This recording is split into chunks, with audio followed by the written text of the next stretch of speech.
Yellow, Coldplay. That was the Guitar 1 assessed part.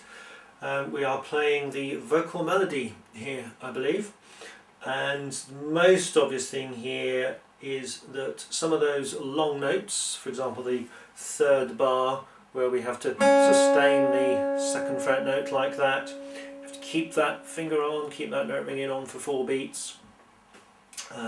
Or the beginning of the second line where you've got your second string open and make sure the pick doesn't sit back on the string, your hand doesn't touch the string to damp it at all. Of course, because you're playing a vocal melody, make sure you kind of play nice and clearly, nice and strongly, keep your tone full and song-like, because it's the song-like part. Also notice that when we go, for example, from the second to the third bar, we have 2 consecutive second fret notes, and I was using 2 different techniques to do that.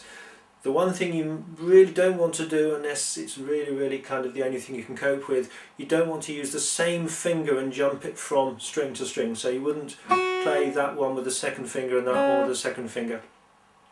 Basically, either use 2 different fingers, for example fingers 2 and 1, like that, or if you can do what we call a roll, where you lay your finger over both the strings and play the first string and then flick the finger up a little bit to release the first string and then play the second string like that.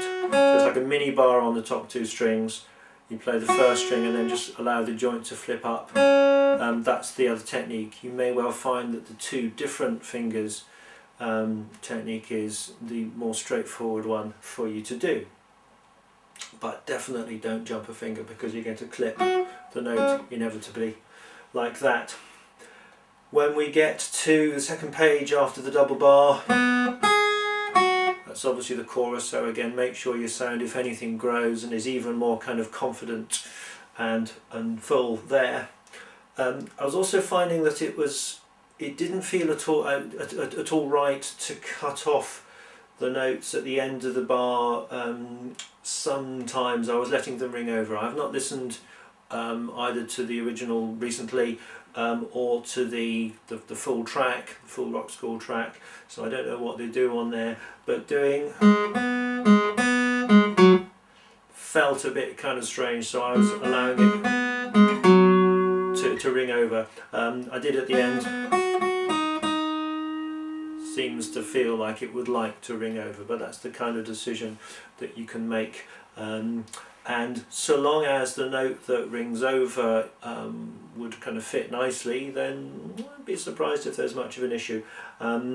3 bars from the end, or 3 and 4 bars from the end, I did allow that to ring over the E chord a little bit. I'm not quite sure that was the right thing to do, but that's the sort of thing you can always experiment with. In the technical advice on the following page, it does